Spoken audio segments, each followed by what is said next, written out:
Hello friends, this is Nikhil और आज एक नई विधि के साथ एक और शानदार विधि जो आपके सामने है, निम्न प्रकार से है।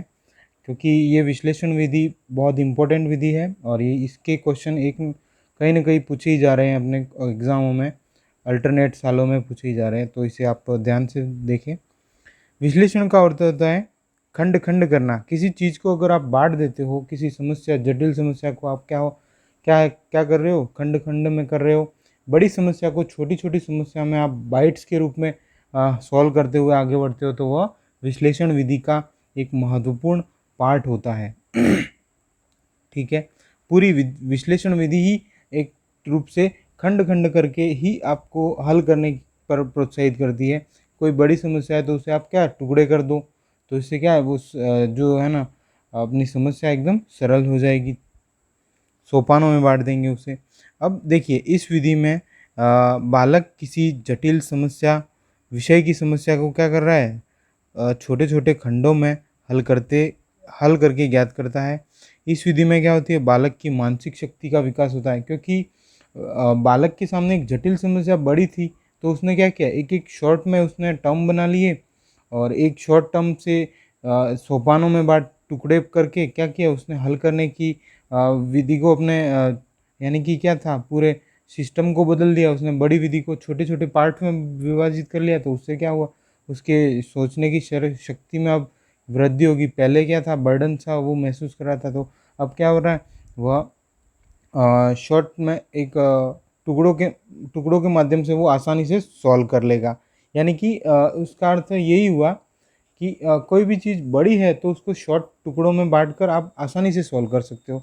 तो उससे क्या है कि बालक में दिमागी शक्ति भी बढ़ेगी, साथ में क्या होगा कि उससे बर्डन महसूस नहीं होगा और बड़ी चीज़ सामने है ऐसा महसूस नहीं होगा। गणित शिक्षण प्रश्न शिक्षक प्रश्न का विच्छेदन करके छात्रों के सम्मुख रख देते हैं। गणित शिक्षक क्या करते हैं कि प्रश्नों का क्या करते हैं, विच्छेद कर देते हैं, छोटे छोटे भाग कर लेते हैं। तो उससे क्या है, समस्या के विच्छेदन करने को ही विश्लेषण कहते हैं। यानी उस समस्या के यानी विच्छेदन कर देना, पार्ट में बांट देना ही विश्लेषण कहलाता है। इस विधि में किसी जटिल समस्या को सरल समस्या में विभक्त किया जाता है। बड़ी समस्या यानी जटिल समस्या है तो उसको सरल समस्या में विभक्त किया जाता है।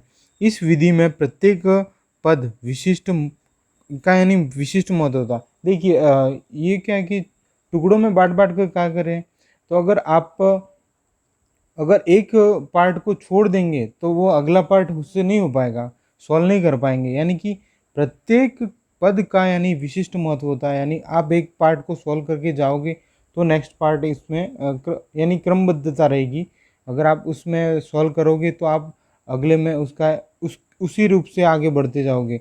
अगर किसी पद को लीव कर रहे हो तो आप उससे यानी उसका सटीकता से हल नहीं कर पाओगे। बालक क्यों और किसे अर्थात तर्कों का द्वारा समस्या के हल तक पहुंचता है। बालक में क्या है कि इसमें यानी विश्लेषण में क्या, उसके दिमागी शक्ति तो बढ़ती है, साथ में दिमागी तर्कों में भी विकास होता है। क्यों कैसे यानी सृजनात्मक खोजी प्रवृत्ति के होने के साथ साथ द्वारा क्या होता है, खोजी प्रवृत्ति होते हुए समस्या को हल करते हुए आगे बढ़ता है। तो उसमें ये 3-4 गुण आ जाते हैं, सृजनात्मक आ जाती है, खोजी प्रवृत्ति में वृद्धि होती है। तो उस टाइप से इस विधि में बहुत सारे गुणों में विकास होते हैं, सर्वांगीण विकास होते हैं। तो यह विधि इम्पोर्टेंट है।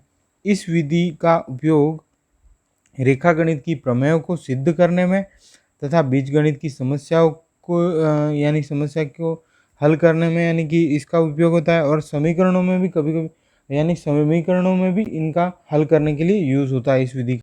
अब दोस्तों, इसके शिक्षण सूत्र की बात करते हैं।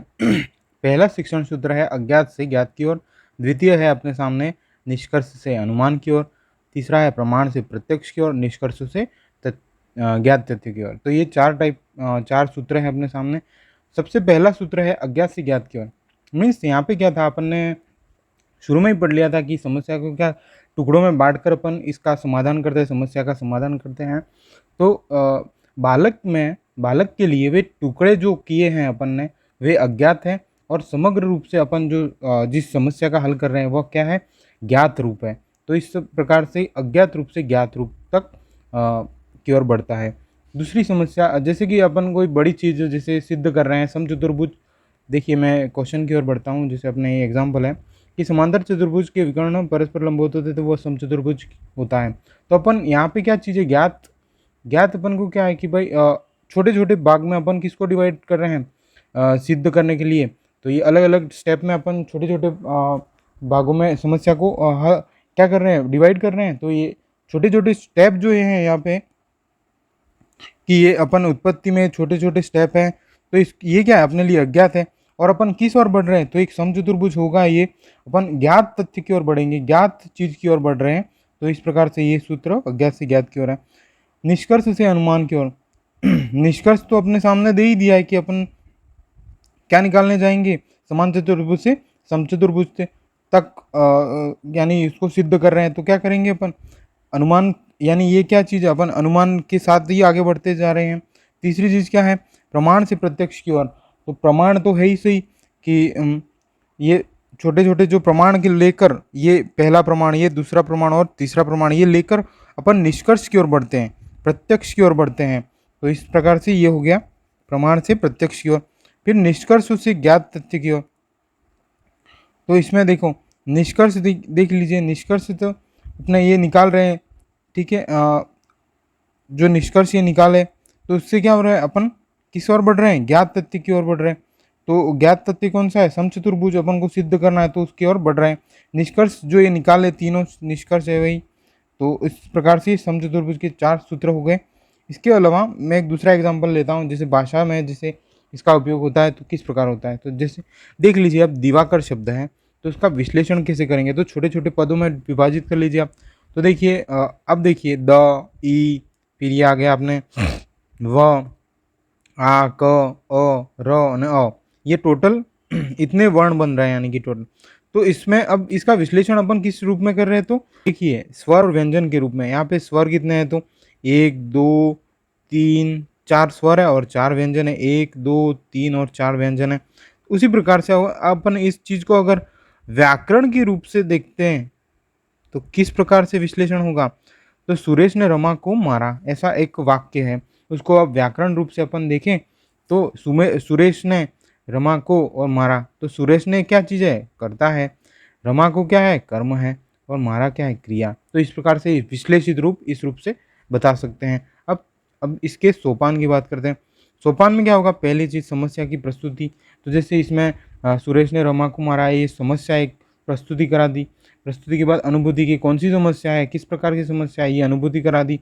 फिर तीसरे में विश्लेषण कर दिया मैंने, ये देखिए भागों में बांट दिया इनको, एक ये टोटल 8 भागों में बांटा दिवाकर वो। फिर ये सुरेश ने रमा को मारा तो मैंने इसमें 3 भाग बना दिए, 1 2 और 3।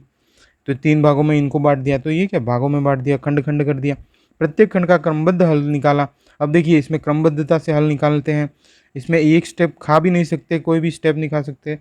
तो इस प्रकार से क्रमबद्धता, जैसे इसको समझते हैं पहले। तो अपन को दिया क्या है, तो समांतर चतुर्भुज ABCD के विकर्ण AC और BD परस्पर लंबवत है, इतना दिया है अपन को। और सिद्ध क्या करना है, एक समचतुर्भुज है। तो अपन क्या करेंगे, उत्पत्ति करेंगे इसकी, और इसके माध्यम से अपन उत्पत्ति में 2 त्रिभुज ले लेंगे।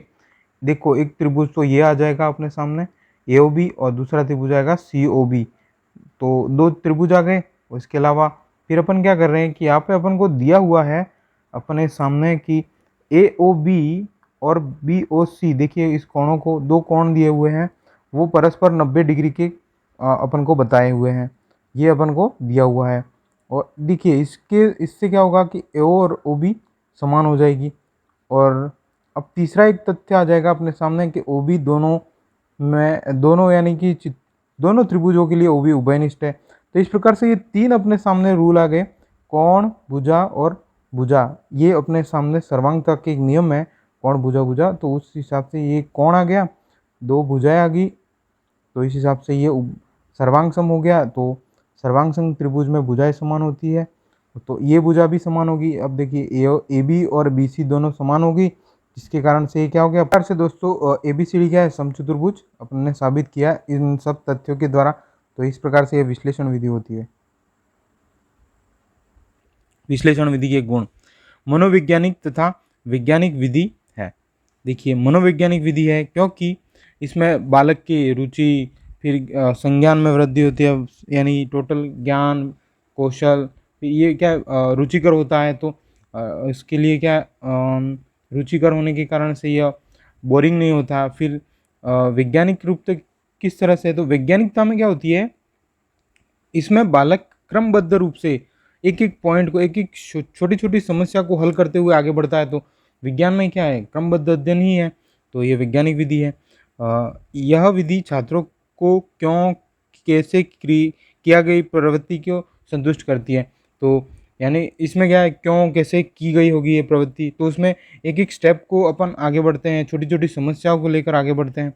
तो इस प्रकार से क्यों कैसे उसकी संतुष्टि प्राप्त होती है उसे इस विधि से। इस विधि में विधि के द्वारा प्राप्त ज्ञान स्थायी होता है। प्राप्त ज्ञान भी स्थायी होता है क्योंकि वह बालक एक एक स्टेप को क्या है यानी तोड़ तोड़ के निकाल रहा है, तो स्थायी ज्ञान प्राप्त करेगा। इस विधि द्वारा छात्र नवीन समस्या के समाधान के बारे में सोचता है, जिससे छात्रा में अन्वेषण की क्षमता का विकास होता है। तो नवीन समस्या के समाधान बारे में सोचता है क्योंकि इस टाइप की समस्या वह छोटे छोटे समस्याओं को स्वयं ही टुकड़ों में बांट कर क्या कर रहा है, समस्या को हल कर रहा है। तो नवीन समस्या आएगी उसे भी वह इसी प्रकार से हल करने की वो रहेगा उसमें, और अन्वेषण क्षमता में विकास होगा इससे। इस प्रकार से इस विधि द्वारा छात्र की बौद्धिक शक्ति क्या होगी, जैसे तर्क विचार निर्णय आदि में विकास होगा। क्योंकि इन प्रकार से क्या है कि इस प्रकार से बालक में निश्चित रूप से तर्क विचार और निर्णय में के विकास होगा। इस विधि में अध्यापक और विद्यार्थी दोनों सक्रिय रहते हैं, क्योंकि विद्यार्थी भी सक्रिय रहता है और अध्यापक भी सक्रिय रहता है। देखिए इसमें छात्र रटने की प्रवृत्ति जागृत, छात्रों में क्या है, रटने की प्रवृत्ति नहीं रहेगी, क्योंकि यहाँ पे वह स्वयं ही कर रहा है क्वेश्चन भी, और छोटे छोटे भागों में विभाजित करते हुए आगे बढ़ते हैं। तो इस प्रकार से रटन विद्या तो रहेगी नहीं। स्वयं पुनरावृत्ति कर सकता है। फिर भूलने पर अगर ऐसा होता है, भूलता है, तो वह स्वयं पुनरावृत्ति कर लेगा। फिर विद्यार्थी द्वारा आत्मविश्वास बढ़ता है, आत्मविश्वास बढ़ता है। विश्लेषण विधि के दोष, यह विधि समस्या समाधान में अधिक समय लेती है, तो पाठ्यक्रम पूरा नहीं हो पाता है। क्योंकि समय की बाध्यता के कारण से, समय ज़्यादा होने के कारण से, बाध्यता नहीं कहेंगे, समय ज़्यादा हो रहा है, तो यह पाठ्यक्रम पूरा नहीं कर पाएगी। तो इसमें दूसरे पॉइंट पे बढ़ते हैं। तो देखिए प्राथमिक कक्षाओं के लिए अनुपयोगी विधि है, क्योंकि इसमें बालक में समझ होनी चाहिए उन तर्क विचार करने की कि अपन इस समस्या को किस प्रकार से कर पाएंगे। तो यह उन बालकों के लिए यानी छोटे बालकों के लिए ये उतना प्रभावी नहीं रहेगी। और क्योंकि यह विधि मुख्य रूप से तो माध्यमिक स्तर की कक्षाओं में गणित शिक्षण के लिए अत्यंत उपयोगी विधि है, इसलिए यहाँ पे यह कहाँ से उपयोगी होगी। एक पॉइंट मुख्य रूप से याद रखना इस विधि में कि माध्यमिक स्तर में अगर कोई की कक्षाओं है, माध्यमिक स्तर की कक्षाओं में अगर गणित शिक्षण कराना है, तो इस विधि के से द्वारा बहुत अच्छे रूप से गणित शिक्षण होगा। और मुख्य रूप से तो अपन रेखागणित में प्रमेयों, समीकरणों, बीजगणित के जो सिद्ध करने वाले प्रश्न थे, वहाँ पे अपन ने इसका बहुत सारा उपयोग किया है। तो इस प्रकार से इन बालकों के लिए, प्राथमिक बालकों के लिए, कक्षाओं के बालकों के लिए ज़्यादा उपयोगी नहीं रहेगी। इस विधि द्वारा प्रत्येक समस्या का समाधान नहीं होगा। इस विधि द्वारा प्रत्येक कोई भी क्वेश्चन का नहीं हो पाएगा। इसमें मुख्य रूप से ऐसे ही विश्लेषणात्मक प्रश्न होने चाहिए, तभी कर पाएंगे। इस विधि में प्रशिक्षित एवं अनुभवी यानी अध्यापकों की आवश्यकता होती है। ये तो ज़रूरी ही है, क्योंकि इसमें ये महत्वपूर्ण पॉइंट है। इस विधि में समय तथा परिश्रम अधिक लगता है, और समय तो लग ही रहा है, उसके साथ में परिश्रम भी अधिक लग रहा है। तो यह इस कारण से इसके दोषों में यह गिना जा रहा है। तो दोस्तों इस प्रकार से यह अपनी विश्लेषणात्मक विधि है। तो आई होप आपको यह समझ में आई होगी। तो धन्यवाद। और इस वीडियो को अधिक से अधिक लाइक करें, शेयर करें और सब्सक्राइब करें अपने चैनल को।